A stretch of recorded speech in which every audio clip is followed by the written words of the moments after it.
Hey guys, welcome to The Lawyer's Daughter. I apologize for being a little late this week. I have good news, which is good for me, is I'm finally working. I'm working at a rate that I may start to get out of arrears. I'm so excited. It's weird to be this busy again, uh, especially in a pandemic world where I still don't leave the house. It's so funny. My roommate Sandra left for the week to go be with her mom. It's a birthday series at their house, and I'm by myself, and I'm so by myself is all I can say. It's hard to work from home and know that you're not leaving at the end of the day, or there's not a thing that's not gonna go have dinner with anybody, or happy hour, my favorite, margaritas and chips and salsa. That's not happening. So, but the good news is I am busy and working, and the great news about the vaccine is out there that we're going to have so much vaccine very soon. So I hope if you haven't already gotten your Fauci ouchie, I hope that that is in your future. It is not, I haven't gotten mine yet, but my roommate has, my mom has, most of my older friends that I care about have gotten their vaccine, and it's amazing. And I'm sure you feel this. It's amazing, the relief. Like, just to know, okay, they're not going to die from that BS. Like, thank God. They might end up getting sick or whatever, but they'll bounce. And that's huge. So here's to everybody getting their vaccine. I'm so excited. And if you aren't going to get the vaccine because of non-health related reasons, I need to talk to you behind camera number 3. That's what Jon Stewart always did. Remember, he's like, see me at camera number 3. Okay, guys, this vaccine is important. And I know it's become political, but I don't know why, because our health is everything. Without your health, kind of nothing else matters. I mean, it is truly the bipolar part of life, is if you don't have your health and you don't protect your health, however that is for you, there's no point in doing anything else. Why work? Why do all of the things that we do so that we can live? So I'll turn off camera number 3 and come back to everybody else. But please go get your vaccines, because I can't afford to lose any followers. Let's just be honest. I'll just make it about me. Okay, so I had a big podcast planned for today, but things went wrong in cascading fashion, and so I need to catch up and pivot. And there was a podcast I was going to do, but it was an interview, but the person I was going to interview has decided to postpone for a while. I get it. Makes sense. You got to do what you got to do to take care of yourself. Then I was going to do one on a local case here. It's probably going to be a 2-parter, but it turns out extremely painful for me to do because I was involved in this case. So I'm going to work on that this weekend, and hopefully next week I'll have that podcast for you. It'll be a 2-parter. So I'll start off with kind of the background and then go into what's going on. So that's what's in the hopper. I know I still need to talk to Carol Daly, and there's some other things I want to do about the NorCal rapist. And then I do need to drag Deep Throat out and talk a little bit about some other antics of D'Angelo's. Not antics, that's a terrible word. That makes it sound like he's playful and fun. They're not antics, more BS from D'Angelo. So I'll get that for you. And then I think as soon as this pandemic eases up a little bit, I cannot wait to get to Ventura, because guys, Cheryl Temple is waiting for me down there with a bevy of information that I have access to now. I don't think I'm going to have to file a FOIA request. But my friend in Ventura knows if I need help, I'll ask her. But I'm hoping that I can get everything that Cheryl has, including all those business dealings my dad was involved in. Cheryl said she has, because it was part of the investigation, she has notes. So I'm hoping I can get all of that, and that will be fascinating.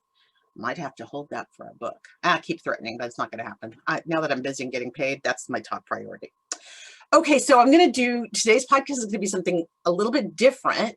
It's based on what I studied in school, but I think it's really important because I think it actually really relates to a common mistake many of us make.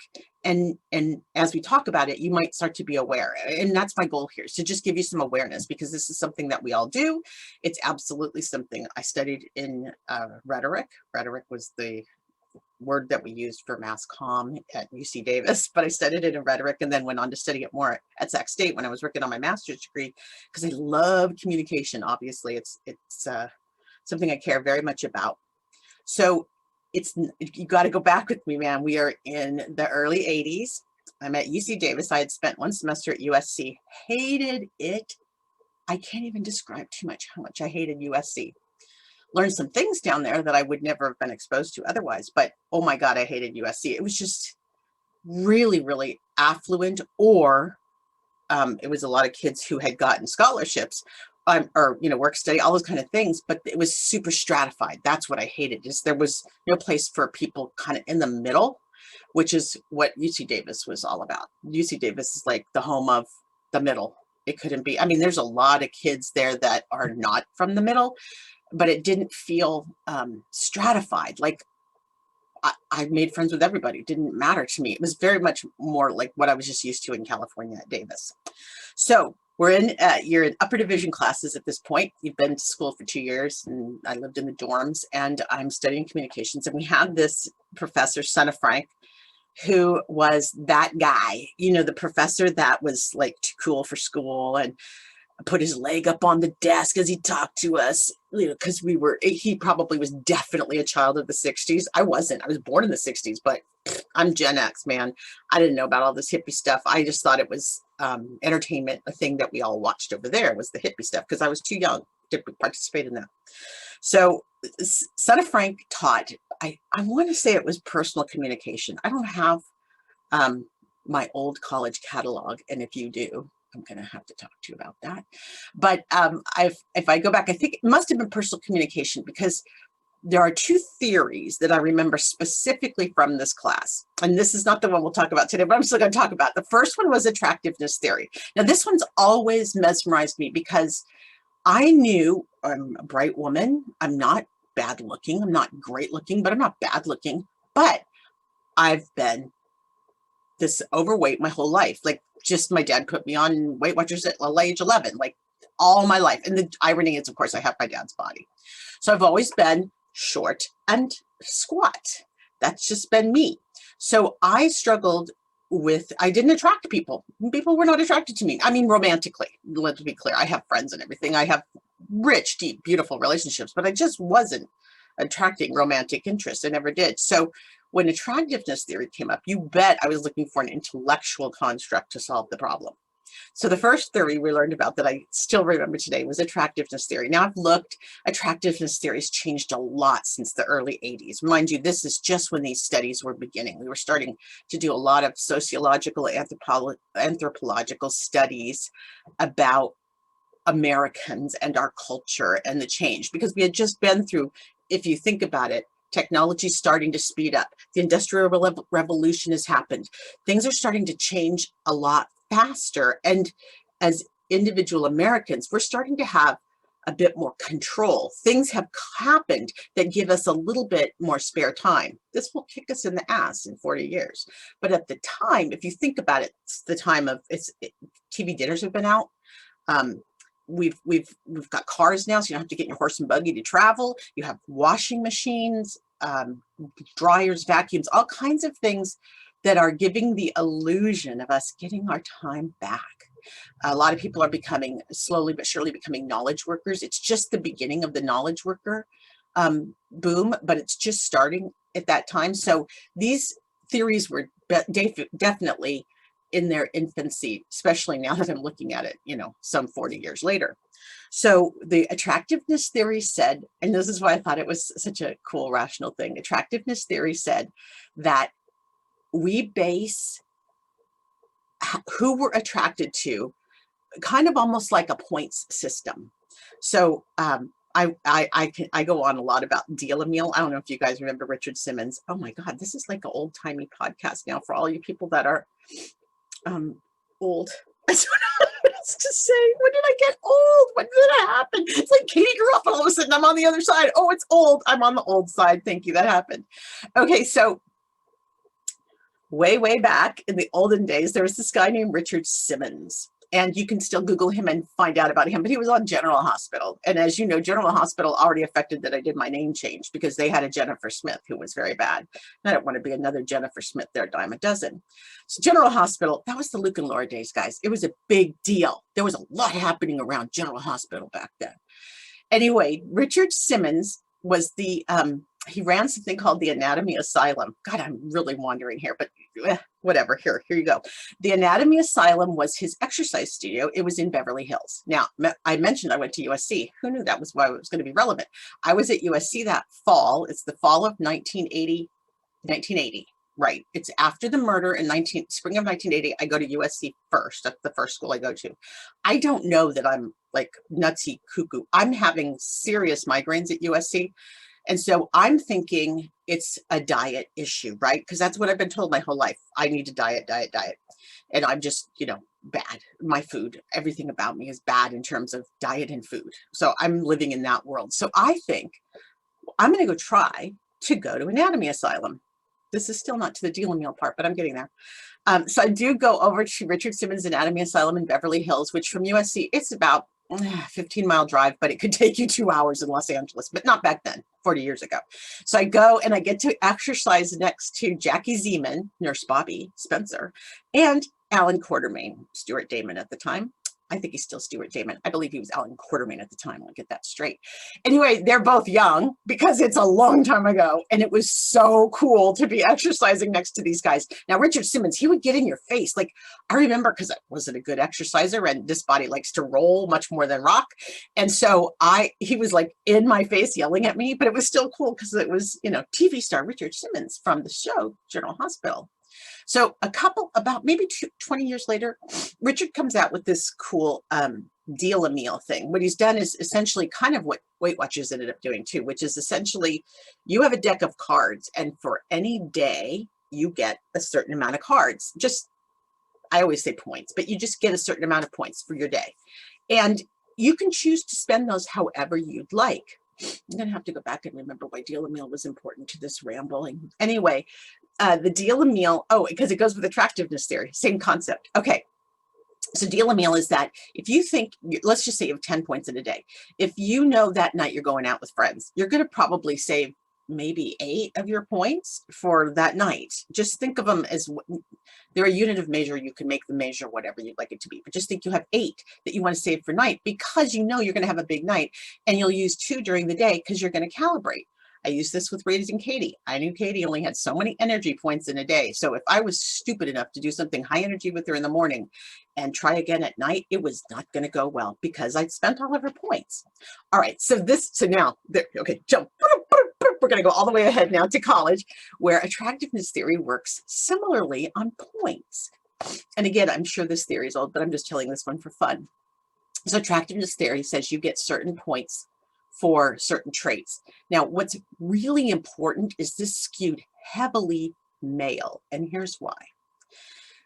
So the way attractiveness theory, as I learned it, worked is that you would get points for how you looked. So let's say, people are always saying, is that a 10? She's a 7, she's 5, he's a 6, he's a 12.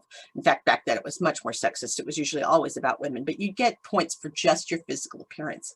But attractiveness theory said you also get points for other things, like how much money you make, how much property you own, those things that start to round out the picture of who you are that make you attractive. The part I remember so distinctively is that this was generally about men, because men were at that point in 1980, let's say it was 83, probably. In 1983, still the women's lib movement was on. Girl power, women power was happening, but we hadn't amassed the things that we needed to make us attractive, right? Women had just gotten right to have a credit card, I think in 1976. It's ghastly, ladies and gentlemen, what we did and how we had suppressed women's ability to have their own agency was incredible. So when you get to attractiveness theory in 1983, we're really talking about the things that make unattractive men more attractive, which, by the way, becomes an American trope, which is sugar daddies with their hot mamas, right? They go dump their first wives and get their second wives. That becomes like an American trope. Well, I always struggled against attractiveness theory because as I grew up and did well and earned money and bought my house and, started to have assets, and my mom, who still thought I never could save a dime, is shocked that I saved in my 401k. Yeah, I did all those things. Sure, I'm cash poor right now. I can't afford anything right now, but I did all the right things, but it never boosted my attractiveness. And there you go, is the story of attractiveness theory, because that's just the beauty of a long time ago. But the reason is the discussion about attractiveness theory is important or relevant today, not only because Mr. Son of Frank taught it to us like a cool dude, but he also then talked to us about the thing I do want to talk about today, which is the halo effect. So the halo effect is is a powerful, powerful thing that we do. We can't help it, but we do it. I'm going to have to go blow my nose because that's what I need to do right now. So deposit. Okay, no boogies. All right. So halo effect is something we all do, and it's like part of who we are as a culture, and I think this happens among all humans. And if you think about it, it has a real adaptive purpose if you consider what it was, why we had it to begin with.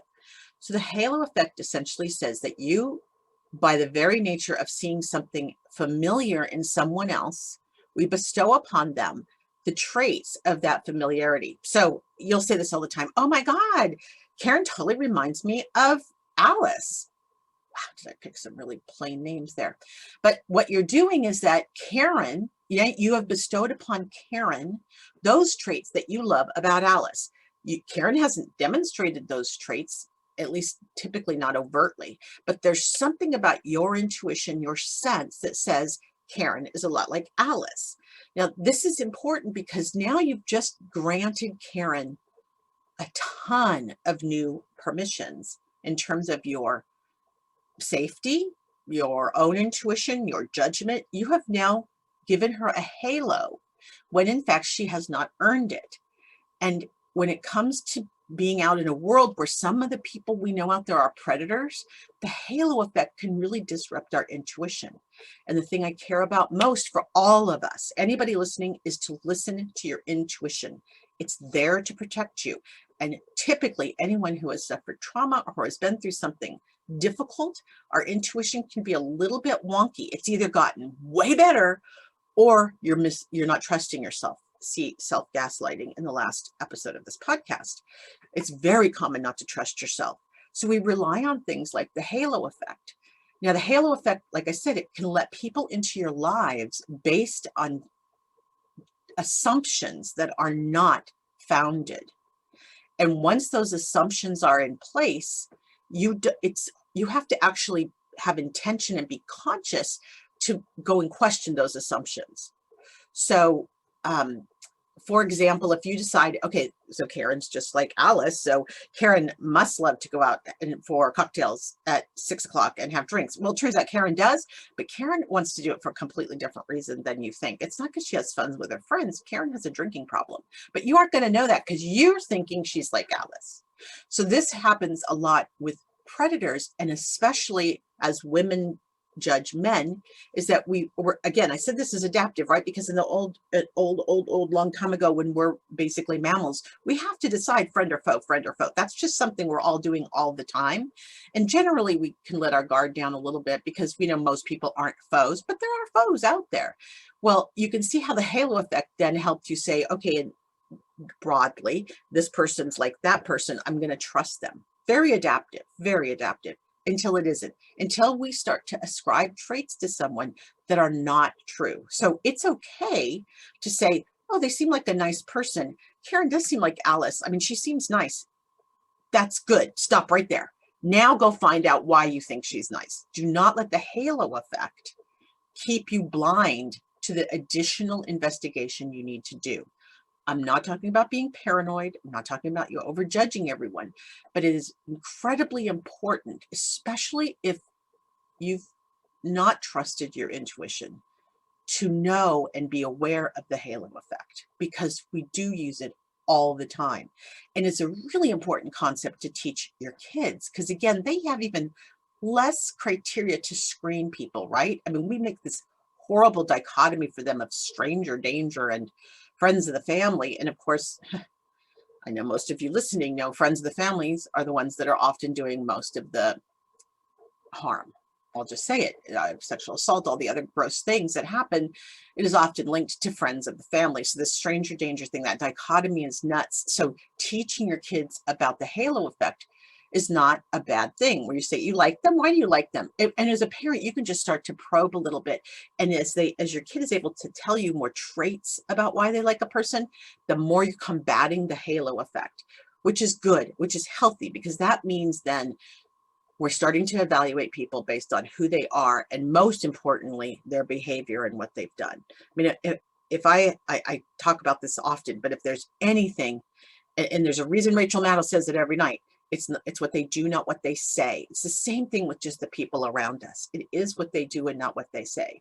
So as you're teaching your kid, you wouldn't necessarily say, hey kid, this is the halo effect, but you could say, oh, why do you like that child? And they say, he's just like Billy. You go, tell me how he's like Billy. That's your job. That's your opportunity to talk to your kids about that, talk to your teenagers about that. Halo effect comes in huge in the teenage years because it's all peer driven. At that point, they're starting to get separate from you. You become less trusted.